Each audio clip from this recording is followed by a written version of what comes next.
Aleluia. Você tem coragem de cantar isso? Essa canção que acabamos de louvar ao Senhor nesta hora, nesta noite de domingo. Estamos iniciando uma nova semana. E será que você tem força ainda para adorar ao Senhor, não importando as circunstâncias? Precisa de muita fé. E nesta noite eu queria falar um pouco sobre isso, fortalecendo a sua fé na palavra do Senhor. E por isso eu lhe convido a abrir a sua Bíblia no Evangelho de Lucas, capítulo 2. Vamos ler apenas alguns versículos e assim aprender na palavra do Senhor como louvar, como adorar, como desejar estar perto dEle. Diz assim a palavra do Senhor, Evangelho de Lucas, capítulo 2, versículo 36. Havia uma profetisa chamada Ana, filha de Fanuel, da tribo de Azer, avançada em dias, que vivera com seu marido 7 anos desde que se casara, e que era viúva de 84 anos. Esta não deixava o templo, mas adorava noite e dia em jejuns e orações, e chegando naquela hora, dava graças a Deus, e falava a respeito do menino a todos os que esperavam a redenção de Israel. Amém. O contexto desta passagem é muito interessante. Aqui nós vemos Jesus indo para o templo, levado por José e Maria, 8 dias de nascido. Para quê? Para ser apresentado. E Jesus chegou naquele templo. E naquele templo, quando Jesus chegou, nós vemos a história primeiro de Simeão, que esperava ver o menino antes de morrer, mas logo depois também a história de uma mulher com características bem marcantes, que faziam dela uma mulher diferente. Eu não sei como você é. Aqui, meus irmãos, vemos uma mulher que a sua vida era viver uma expectativa e esperança do Messias que viria para redimir o seu povo. É isso que ela esperava. Era uma mulher que representava muito naquela época e representava muito bem até mesmo o seu nome. O nome dela, conforme nós vemos aqui, era Ana. Ana significa graça. E se você quer saber, graça é como uma cerca que nos protege por todos os lados. Por isso que nós falamos que graça, teologicamente, é um favor imerecido, é aquilo que Deus nos dá, que nós não merecemos. Aqui está Ana, uma mulher cujo seu nome representava quem ela era. O que distingue essa mulher como sendo cheio de graça? Se nós olharmos o versículo 36, diz que ela era profetisa. Agora veja bem, nós estamos no início do Novo Testamento, e quando nós olhamos, meus irmãos, entre o Antigo e Novo Testamento, nós vemos 400 anos de silêncio profético. Os profetas 400 anos antes, e nós agora estamos no início do Novo Testamento, e depois de 400 anos de silêncio profético, aparece e surge quem? Uma mulher. É interessante nós vermos isso. Havia um caos espiritual naquela época em que a religiosidade havia tomado conta da adoração. Mas aparece aquela mulher, profetiza. Eu imagino que talvez ela pudesse dizer, a Bíblia não diz isso, mas quem sabe ela poderia dizer, eu não quero essa responsabilidade para mim mesmo, depois de 400 anos, eu profeta, mas esta mulher não era assim, ela assumiu para si essa responsabilidade, havia graça de Deus. Não sabemos ao certo porque ela é conhecida desta forma, mas sabemos que até mesmo no Antigo Testamento havia algumas profetisas, quem sabe Débora, Uda, quem se lembra de Miriam, profetisas. Meus irmãos, naquela época, depois de 400, surge uma mulher profetiza. Eu creio, meus irmãos, que nós vivemos uma época que precisamos de mulheres profetisas. Quem é o profeta? O que ele faz? Esse é aquele que é capacitado por Deus de uma forma poderosa para pregar a palavra do Senhor, falar a palavra do Senhor de modo incisivo, franco, contundente a palavra de Deus. Será que você tem feito isso? Deus tem dado dons à sua igreja, nós precisamos usar aquilo que Deus nos deu, hoje mais do que nunca, minha irmã, meu irmão, nós precisamos de profetas cheios de graça dentro de casa, dentro do lar, dentro da família. Muitas vezes não podemos estar juntos, quem sabe você vai ser o profeta de Deus lá dentro. Nós aqui vemos essa mulher. Agora, outro detalhe interessante, quando olhamos também para o Novo Testamento, nós vemos João Batista, considerado o primeiro profeta do Novo Testamento. Ele era ainda um bebê quando Jesus nasceu. Mas aqui estava esta mulher profetisa, fazendo história, deixando a sua marca. Será que você tem coragem de deixar a sua marca nesse tempo? Eu creio que esse tempo vai passar, depois de muito tempo, vão falar, olha, naquele tempo havia uma mulher, havia um homem que estava profetizando. Que bênção quando somos usados por Deus, mulheres e homens cheios da graça do Senhor. Essa mulher, meus irmãos, ainda distinguia pela graça da sua família. Se nós formos ver, a Escritura diz que era filha de Fanuel. A Fanuel, a tradução grega do nome hebraico Peniel. Peniel significa face de Deus. Este foi o nome que Jacó deu no val de Jaboque, quando lutou com Deus para conseguir a sua bênção. E ele diz assim, vi a face de Deus, e a minha vida foi salva. E por isso que Peniel significa face de Deus. Tinha um pai que, por certo, ensinou Ana a sempre contemplar a face de Deus e não as circunstâncias. Você mulher, você homem que está em casa, será que você está mais contando para os seus filhos sobre as circunstâncias? Ou você está dizendo, filho, Deus tem um propósito, Deus tem poder ainda? Aqui nós vemos uma mulher que, num contexto religioso de fariseus, escribas, ela lutou contra todo esse sistema porque foi ensinada. Ela foi ensinada a buscar a face de Deus segundo os seus pais. Peniel significa isso, meus irmãos. Ela vivia isso, ela desejava isso. Ela era cheia de graça. Ainda, meus irmãos, vemos o que distinguia Ana, era a sua linhagem. Diz o texto que era da tribo de Aser. É interessante nós vermos essa tribo. Aser foi o segundo filho de Zilpe, o oitavo filho de Jacó. E a tradução da palavra Aser significa feliz. É interessante que tanto Jacó como Moisés abençoaram essa tribo. Quando nós vemos Jacó abençoando, ela diz, na mesa de Aser haverá abundância, suas terras produzirão alimentos dignos de um rei. Gênesis 49, versículo 20, quando nós vemos Moisés, Deuteronômio 33, versículo 24, diz assim, olha, de todas as tribos, Aser é a mais abençoada, que o povo de Aser seja muito querido pelas outras tribos, e que nas suas terras haja muitas oliveiras. Amém? Será que essa bênção está dentro da sua casa, meus irmãos? Que bênção maravilhosa! De termos uma linhagem que glorifica ao Senhor. É verdade, é fato que quando nós olhamos a história dessa tribo, de fato, ela no passado, ela foi abençoada, mas logo depois, ela sofreu uma perda por causa da falta de prudência, ao viver muito próximo do inimigo. E a história diz que no ano 722 a.C., os assírios invadiram e saquearam esta tribo. É verdade que houve tudo isso, mas quando o evangelista Lucas cita essa tribo, glória a Deus, aleluia, significa que Deus ainda havia preservado uma linhagem pura. Por isso que ele gosta de citar da tribo de Aser no Novo Testamento. Essa tribo aparece somente 2 vezes, uma nesse texto e no Apocalipse, na expectativa do cumprimento da promessa, tribo de Aser. O que quer dizer? Quer dizer que haverá um remanescente da tribo de Aser, aonde? No céu. Meu irmão, não importa a tua história, é para você ficar firme, Deus vai te poupar, vai ser uma bênção. Esta mulher era cheia de graça, e o que distinguia ela era também a sua condição.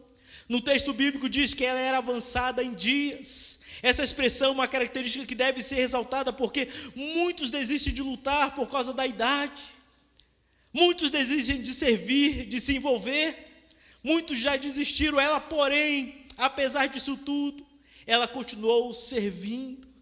A Deus tem buscado pessoas, não fisicamente capacitadas, mas pessoas disponíveis ao seu serviço. Você tem procurado ser disponível ao serviço do Senhor? Nesse tempo você tem procurado servir ao Senhor? Esta mulher que diz em Salmo 92, versículo 14, que diz: na velhice darão ainda frutos, serão cheios de seiva e verdor, para anunciar que o Senhor é reto. Amém? Seiva e verdor são fortes e cheios de vida. Minha irmã, meu irmão, que nós venhamos aprender com essa mulher. Ela era distinta ainda, meus irmãos, no seu estado civil. Se nós formos verificar ainda o contexto dessa passagem, versículo 17 e 38, na NTLH, essa passagem pode ser traduzida: 7 anos depois que ela havia casado, o seu marido morreu, agora ela estava com 84 anos de idade. O que isso quer dizer? Alguns comentaristas dizem que possivelmente essa mulher ficou viúva durante 60 anos. Alguns dizem isso. Agora imagine como era difícil a situação daquela mulher naquele tempo. Ela poderia ser uma mulher cheia de desgraça ao invés de graça. Mas nós vemos aqui Ana, uma mulher cheia de graça. Se nós formos ver o contexto daquela época, as viúvas não tinham nenhuma assistência por parte do Estado, e se não tivesse família, estariam largados ao favor dos outros. Mas o que vemos nesse texto é que a solidão desta mulher não impediram que ela fosse alguém cheia de graça. Amém? Ela era viúva, mas não se sentia só, porque havia no seu coração expectativa pela vinda do Messias. O que há no seu coração? Eu quero que o Espírito Santo enche o seu coração com essa graça de procurar servir ao Senhor. Aqui há a qualidade desta mulher cheia de graça. Eu não sei como que você é, mas eu quero que você aprenda na palavra de Deus como que devemos ser. Agora eu queria falar o que distinguia essa mulher cheia de graça, e aí nós chegamos no nosso texto. Primeiro, a qualidade dela que distinguia uma mulher cheia de graça era que ela era consagrada. Versículo 37 diz que ela não deixava o templo.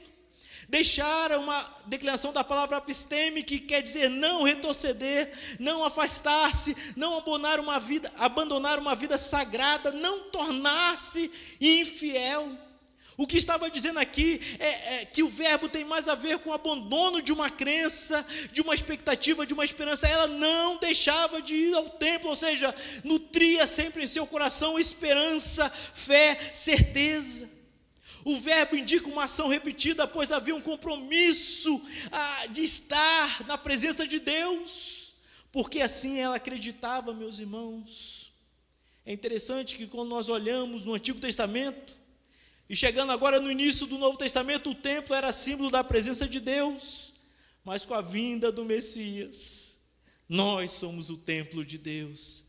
Tanto é que 1 Coríntios capítulo 6, versículo 19, o apóstolo Paulo diz assim: ou não sabeis que o vosso corpo é o templo do Espírito Santo que habita em vós, proveniente de Deus, e que não sois de vós mesmos?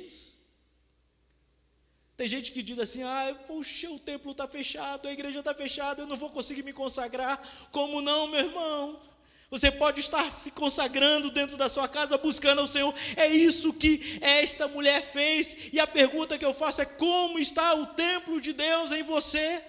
Será que você tem procurado se consagrar? Esta mulher era cheia de graça porque ela se consagrava. Ela dizia assim, conforme o apóstolo Paulo, Gálatas 2:20, já não vivo eu, mas Cristo vive em mim. É uma vida cheia de consagração. Uma outra qualidade que a gente vê aqui, meus irmãos, é a qualidade da adoração. Diz que ela adorava. Agora veja bem, adorar não é simplesmente cantar, adorar é latrel, que é servir, ministrar, prestar um serviço religioso. Esta mulher estava pronta para servir aquela geração. Agora eu pergunto, você está pronto para servir a sua geração? Esta é a hora, meu querido irmão, que eu quero te incentivar, de você começar a exercitar e servir ao Senhor. Esta é uma oportunidade única de louvarmos ao Senhor e servirmos. Essa mulher fazia isso. Interessante que o termo aqui sinaliza que ela servia incansavelmente, ou seja, durante o dia e durante a noite, no tempo de trabalhar, e também quando o trabalho cessava, ela continuava servindo. Ela não se conformava em ter uma vida meramente ritualística, religiosa, não. Ela adorava todo o tempo, dia e noite. Enquanto os outros diziam assim, olha, eu não aguento mais, ela permanecia o quê? Adorando. Amém? Por isso ela é considerada uma mulher cheia de graça. Ainda, meus irmãos, vemos outra qualidade, que é a santidade dela. O texto fala com orações e jejuns. Como nós precisamos, meus irmãos, nesta época em que vivemos, pessoas com esta qualidade, esta devoção, essa graça de ser um intercessor. Tem pessoas que ficam contando o número de mortos, número de vivos, doentes, mas quantos que param para adorar ao Senhor? Eu quero incentivar você a buscar ao Senhor conforme esta mulher. Quantos dedicam tempo na oração e no jejum? Eu quero, assim, conclamar você, eu quero incentivar você a ler um livro de John Piper.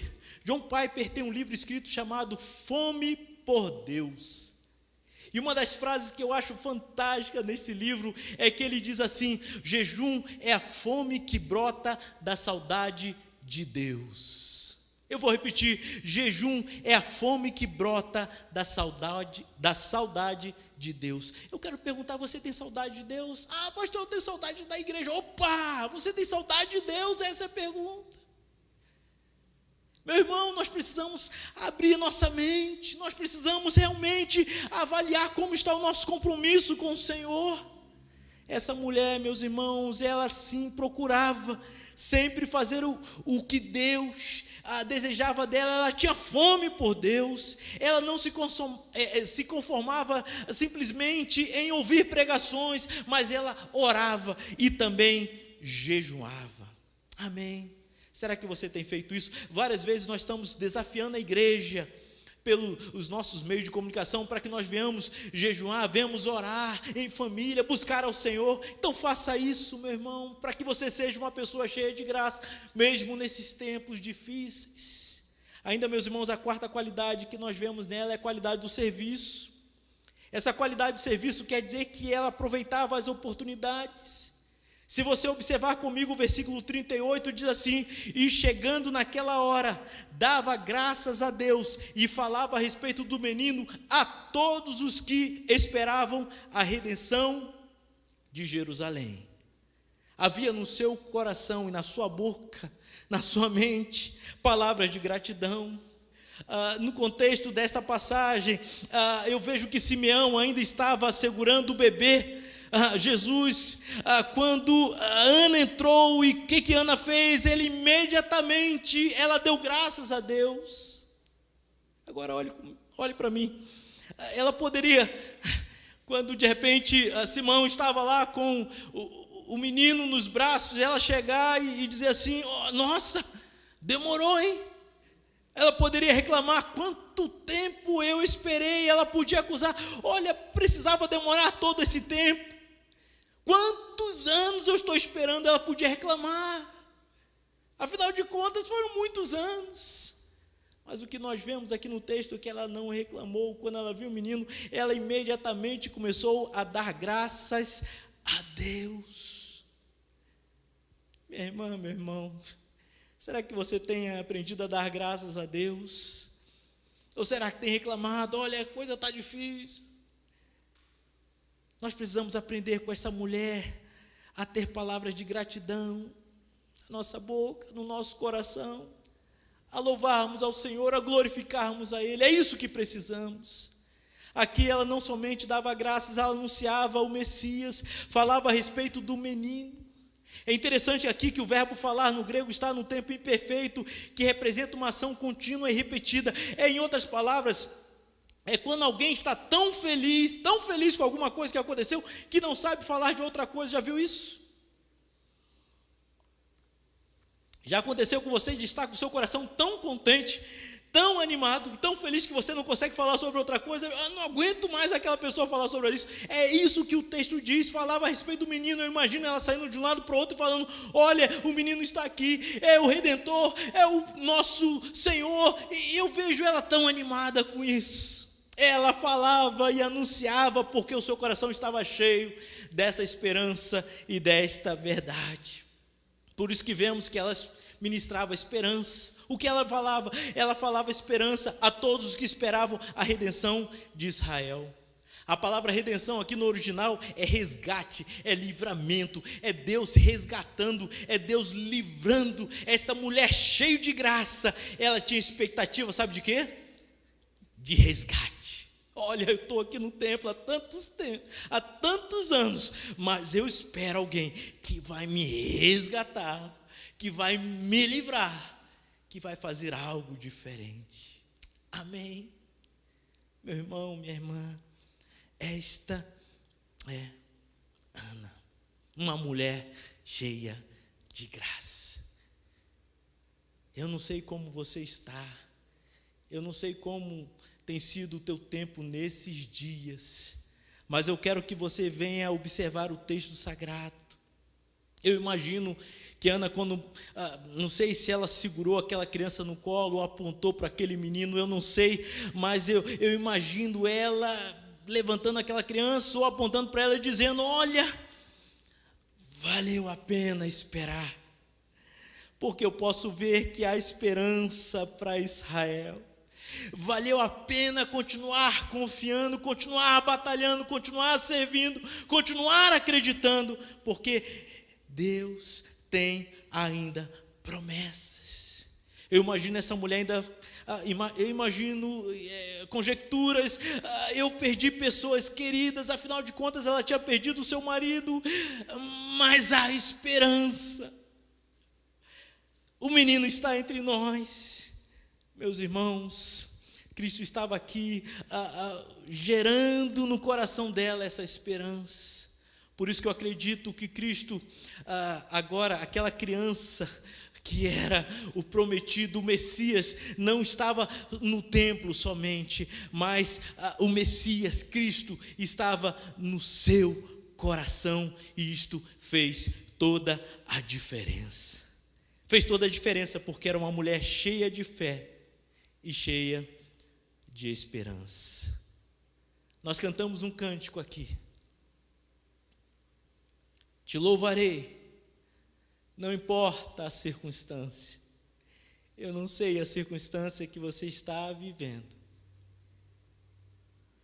Eu não sei, olhando para a história desta mulher, eu não sei como que você está. Eu não sei se você consegue, de repente, olha, minha situação está melhor ou pior do que ela. Não importa a circunstância. Nós falamos assim: eu vou te adorar. Amém. Eu quero terminar essa mensagem com esta palavra que venha falar ao seu coração. Deus hoje te chama, minha irmã, meu irmão, famílias, para que o seu lar seja um lar cheio de esperança e cheio de expectativa no Senhor. E por isso eu quero orar por você, pedir a graça do Senhor, que o Senhor entre no seu lar e fortaleça a sua casa, a sua vida, a sua história. Eu quero orar por você, mas quero que você faça isso também. Ore dentro de casa, peça a graça de Deus para que Ele venha te fortalecer. E nesta nova semana, circunstâncias vão acontecer, mas você vai dizer: Senhor, não importa as circunstâncias, eu quero te adorar. Ore comigo. Senhor Deus, eis aí, ó Pai, contempla, Senhor, cada casa, cada lar, Tu conheces cada um. Eu peço que Teu Santo Espírito venha falar aos corações. Eu peço que Teu Santo Espírito venha comunicar corações agora, ó Deus, cuja esperança não há mais.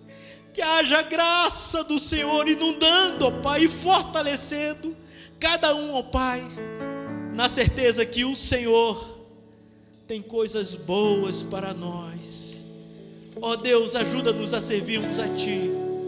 Que esta semana, ó Pai, nós tenhamos os nossos olhos postos no Senhor, face de Deus. Que o nosso lar, a nossa casa, sejam oásis de bênção. Que o bálsamo de Gileade, a raiz de Davi, a estrela da manhã, gere em nosso coração essa certeza, essa convicção, que o Senhor está conosco, o Deus de Jacó é o nosso refúgio, pelo que não temeremos. Ó Deus, enche o coração desta graça e desta misericórdia, em nome do Senhor Jesus. Amém.